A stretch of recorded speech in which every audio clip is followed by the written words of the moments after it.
What if there's a part of you quietly watching beyond thought, beyond emotion, always present? Something within you that notices, senses, and simply knows. Without needing words, logic, or proof. This isn't fantasy. Across ancient civilizations, there are countless references to a hidden faculty within us, all an inner sense waiting to awaken. It's known as the third eye. In Sanskrit, it's called the Ajna chakra, the sixth chakra. Ancient teachings say it governs intuition, perception beyond the five senses, and a deep connection with truth and energy. While modern science is just beginning to explore this territory through the pineal gland, ancient wisdom has described this inner eye for thousands of years. From the Eye of Horus in Egyptian mysticism, to the pinnacle symbols in Sumerian artifacts, to the indigo center in yogic tradition, cultures separated by oceans and time all point to the same truth: humans have access to a deeper sense of reality. This third eye doesn't see objects, it sees meaning. It perceives energy, synchronicity, truth, and vibration. And it might already be active in your life, more than you realize. Think about those moments when you feel someone's energy before they say a word. When you enter a room and instantly sense that something is off. When you dream of something and it happens. These aren't coincidences. They are whispers, signs of a deeper perception already trying to reach you. But in our modern world, this sense has been forgotten. We are taught to value logic over intuition, material over energetic, and explanation over experience. So this hidden eye remains half awake, flickering only during silence, dreams, or crisis. Yet ancient traditions say the third eye doesn't need to be learned, it needs to be remembered. It's part of who you are, a dormant seed within you. And the conditions for its awakening, meditation, presence, intention, are slowly returning to collective awareness. So maybe the real question isn't does the third eye exist, but rather why have we forgotten it? Why is something so sacred to ancient civilizations now treated as fiction? And more importantly, what happens when this hidden sense fully awakens within you? What changes in your perception, your reality, your life? That's where the mystery deepens and where we go next. There are moments in life that feel strange, almost like scenes from a dream. You pause for no reason and suddenly sense that someone is staring at you, only to turn and find their gaze fixed on your back. You think of a friend you haven't spoken to in years, and minutes later, they message you. Or you wake from a dream so vivid, so symbolic, it clings to your skin like mist, refusing to fade with the morning light. These aren't just odd coincidences or tricks of the brain. They are early whispers, signs that your third eye may be stirring. Subtle, fleeting, and often brushed aside, these experiences are invitations. And once you start noticing them, a new layer of reality begins to reveal itself. The awakening of the third eye rarely begins with a blinding vision or mystical revelation. Instead, it starts quietly. You begin sensing the emotional undercurrents in conversations. You notice that some people seem to drain your energy without saying a word, while others seem to light up a room with their mere presence. Your dreams shift, becoming more intense, layered with symbols, numbers, and unfamiliar landscapes that somehow feel familiar. Synchronicities increase, repeating numbers like 111 or 333 follow you throughout the day. Chance encounters feel orchestrated. Music or symbols seem to hold hidden messages meant just for you. These aren't random. They are the energetic echoes of your intuitive perception coming online. You may also notice a shift in your inner dialogue, where once your thoughts were constant, noisy, and unfocused, now there are moments of piercing clarity, flashes of insight that feel like they didn't come from you, but through you. There's a new quality to your attention, more presence, more depth, as though you're seeing beneath the surface of things. You start questioning reality in subtle ways. Why does time feel different during meditation? Why do certain places feel sacred without explanation? Why does silence feel more comforting than conversation? These questions are not signs of disconnection, they're signals of awakening. Your awareness is expanding, stretching beyond the material and into the subtle.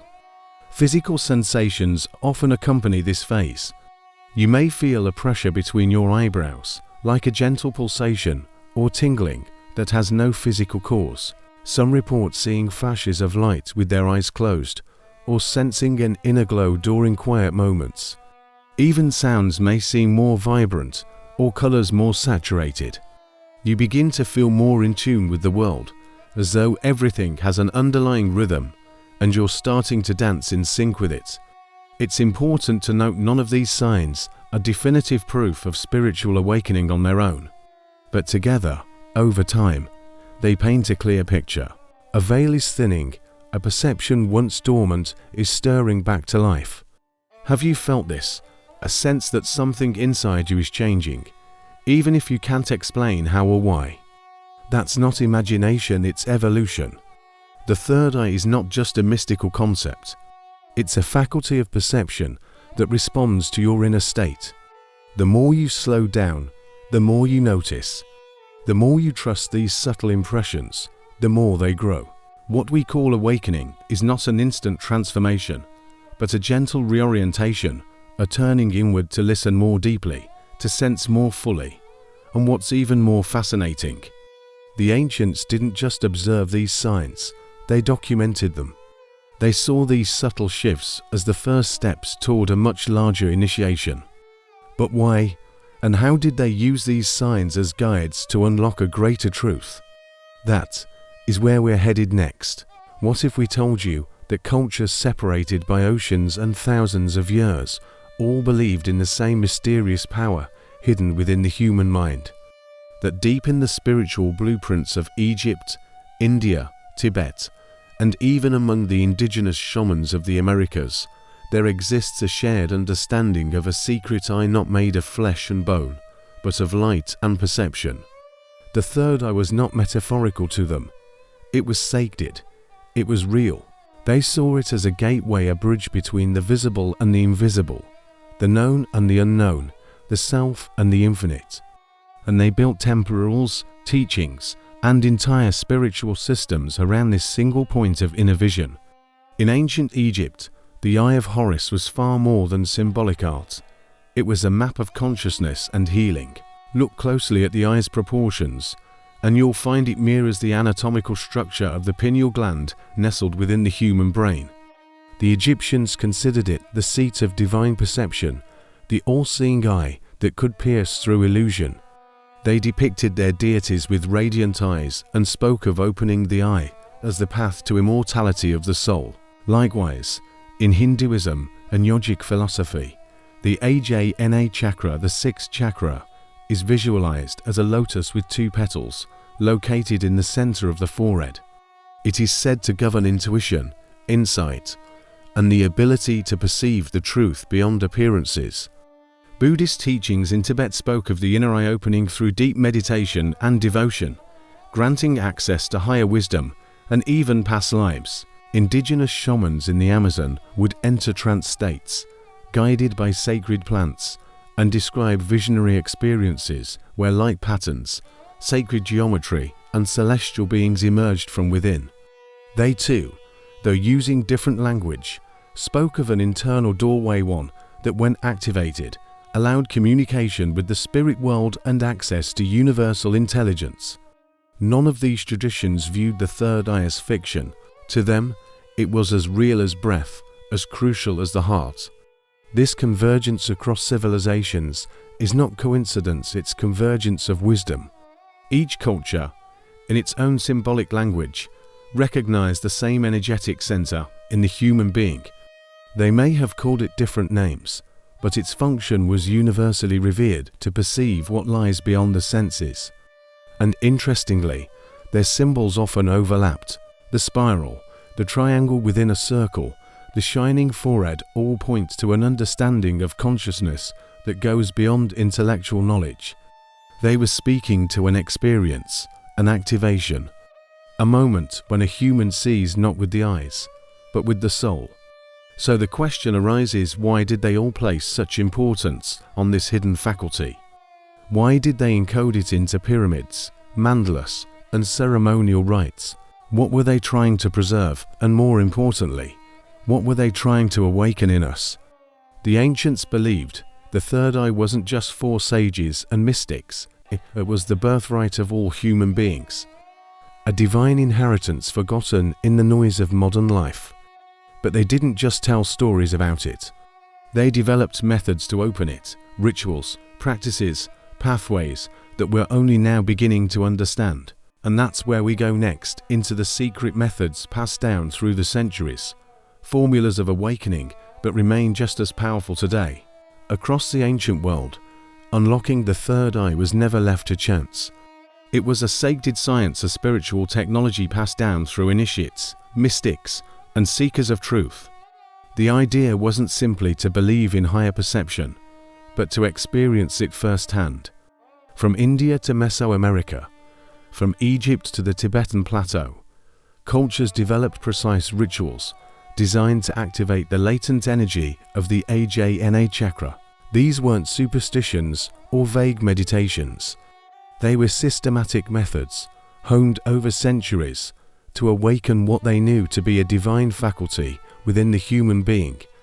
And today, we're just beginning to remember the depth and power of those ancient practices. One of the most universal tools used across traditions is meditation, but not just any kind. We're talking about specific, intentional meditations that direct awareness to the space between the eyebrows, often accompanied by visualization of light, sacred geometry, or even inner flames.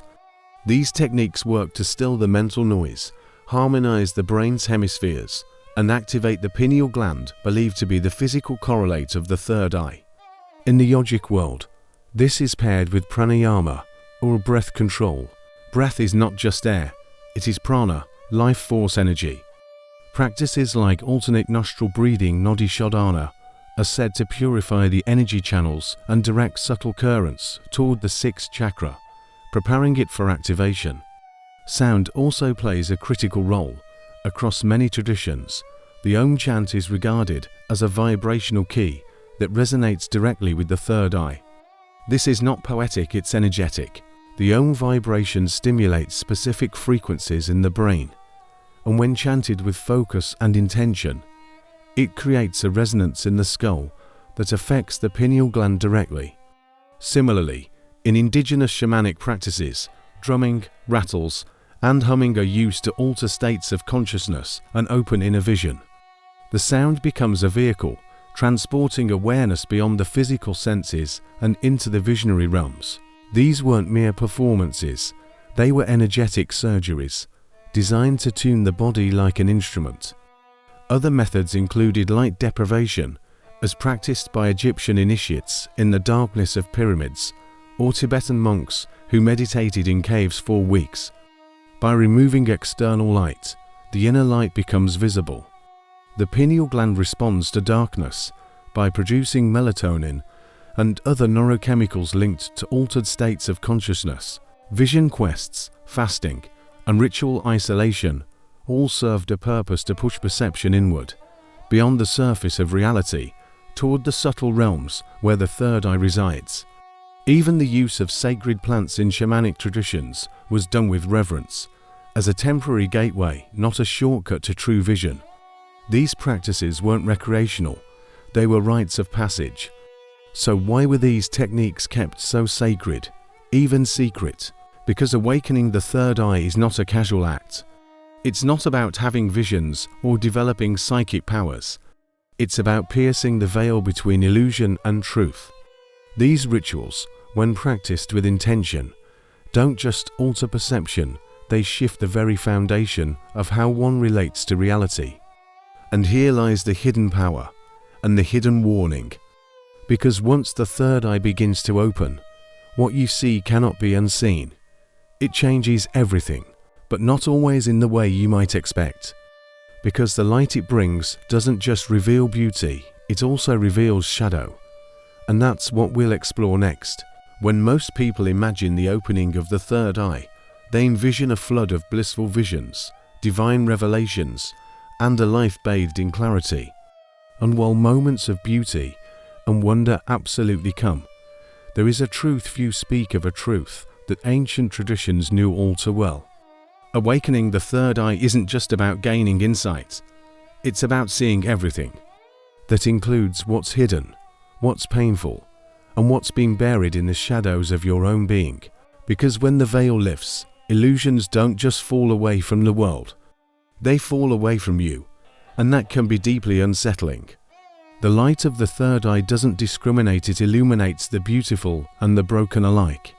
One of the first and most jarring effects is emotional upheaval. You may find yourself overwhelmed with grief, fear, or anger, emotions that seem to come out of nowhere, but they do have a source.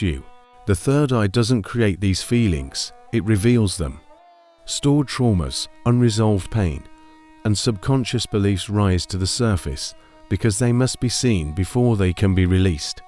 It's a purification process. You may cry for no reason, feel inexplicable anxiety, or experience vivid memories from the past. This is not regression, it is resurrection. The soul is clearing space, and it uses your awareness as the cleansing flame. It's not easy, but it's necessary. Another uncomfortable truth is relational dissonance. As your perception sharpens, you begin to see through people and patterns. Conversations that once felt normal now feel hollow. Relationships built on illusion, fear, or control begin to crack. You might feel lonely, misunderstood, or even disconnected from the people you love. This is one of the most painful phases, because the heart hasn't yet caught up to the new vision. You're seeing clearly, but still living in a world that doesn't reflect your inner truth. The ancients called this the desert of the soul, a period of inner wandering, where the old world no longer fits, and the new one hasn't fully arrived. Your worldview may also begin to collapse. The beliefs you clung to for comfort may dissolve. You begin to question everything: your purpose, your past, your identity, even reality itself. This can feel like madness, but it's not. It's a recalibration. The ego resists this process fiercely because it thrives on control and certainty. But the third eye opens you to paradox, to mystery, to the unknown. It teaches you that truth is not always comfortable, and that clarity sometimes brings chaos before peace. Many people turn back at this stage. They retreat into distraction, denial, or dogma. But those who continue, who face the mirror and stay with the discomfort, find something extraordinary on the other side.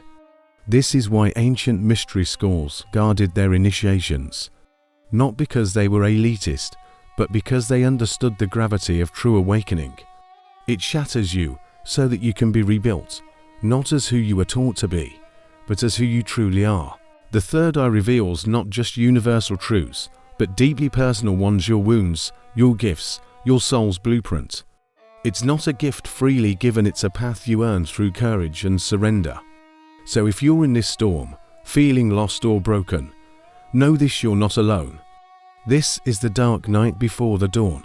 The ancient teachings don't end in suffering. They end in transformation. And what lies just beyond this inner chaos is where the real magic begins. And then something shifts. It doesn't happen in a flash of lightning or a dramatic vision. It happens quietly, gradually, like the sun rising after a long and stormy night. The light begins to return. But this light isn't external, it comes from within. After the chaos, the unraveling, the emotional storms and solitary nights, something new is born. It's not just clarity, it's presence. You begin to see without effort. The mind stops grasping for answers and instead allows truth to arise. Your third eye, now awakened, becomes less a window and more a compass, one that doesn't point to the north, but to your inner knowing. This is not fantasy. This is what transformation looks like when perception is purified by truth. You begin to live in resonance. Decisions feel guided. Synchronicities, those moments where reality seems to align perfectly, become frequent, sometimes even daily. You'll think of a question and the answer will arrive in the next conversation, the next book you open, or even a passing stranger's words. Life feels like it's speaking directly to you. That's because, in many ways, it is. When the third eye opens fully, your consciousness tunes into a subtler frequency, one where the universe and your soul are in constant dialogue.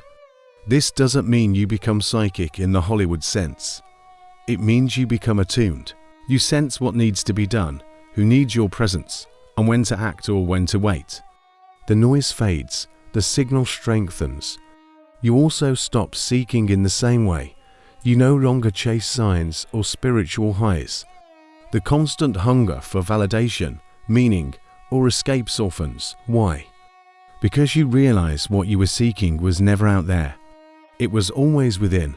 The third eye returns you to your center. You find joy in simplicity and wisdom in silence. Meditation is no longer a task, but a natural state. You begin to embody what the mystics spoke of not as theory, but as lived experience. Compassion deepens, judgment falls away. You start seeing people not as threats or obstacles, but as reflections, each one carrying a piece of the same light you've now come to recognize in yourself. Even the way you relate to challenges transforms. Pain still visits, but it no longer dominates. You learn to witness it, understand it, and grow from it. Emotional reactions turn into conscious responses. The old identity, the one ruled by fear, ego, and conditioning, no longer controls you. It may still whisper, but it doesn't drive. You move from reaction to intention, from confusion to clarity, and from isolation to connection, not just with others, but with life itself. You begin to see the divine in the mundane, in a leaf spiral, a child's laugh, a stranger's kindness. Everything becomes symbolic, everything becomes sacred, because your perception has changed, and perception is everything. This is the gift on the other side of awakening, not power, but peace. Not domination, but harmony. You don't become someone else, you finally become yourself. The third eye doesn't show you a different world, it shows you the world as it truly is, beyond distortion. And once you've seen that, you can't go back. But why would you want to? What awaits you now is a journey of embodiment, a life aligned with truth, guided by intuition, and rooted in awareness. You become a living bridge between the seen and unseen. And the more you live from this space, the more your presence becomes a light for others. So ask yourself, have you felt this shift? Are you already walking this path? Or is something inside you just beginning to stir, waiting to awaken? If you've made it this far, something in you is awakening. Maybe it's a memory, buried deep in your soul, beginning to stir. Maybe it's a knowing you've always felt, but never had words for, finally finding its voice. Whatever it is, this is not a coincidence. You didn't arrive here by accident. The signs, the shifts, the sensations you've experienced, they're part of something greater, something sacred. You're on the path of inner sight, and whether you've just begun or have been walking it for lifetimes, you are not alone. Have you ever felt like your intuition was trying to warn you? Or experienced a string of synchronicities that felt too perfect to ignore? These moments aren't random, they're invitations. Invitations to trust yourself, to explore the unseen, to reconnect with the forgotten language of the soul.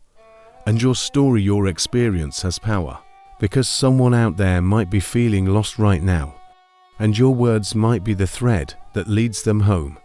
So we invite you to share your signs, share your shifts. Have you felt the third eye stirring in your life? Let us know in the comments below. This is more than content. This is a community of seekers. If something in this journey resonated, if even one part of this video reflected something you've felt deep within, consider subscribing. This channel is a sanctuary for those walking the awakening path. Here, we explore the mysteries not with fear, but with reverence. Not to escape the world, but to see it more clearly. Your presence here matters. Every subscriber, every comment, every story adds light to this collective space. So if your inner compass is nudging you right now, listen, follow it, join us. Make sure to turn on notifications So you don't miss the next revelation. We'll be diving even deeper into the symbols, the practices, the ancient truths that have guided humanity for thousands of years. And more importantly, we'll continue creating space for your own insights to unfold. Because this isn't just about learning, it's about remembering. It's about reclaiming your inner vision, your sacred voice, your truth. Until next time, stay curious, stay open, and stay aligned. The journey doesn't end here, it's only beginning. You are the seer, you are the mystery, and now, you're finally starting to see.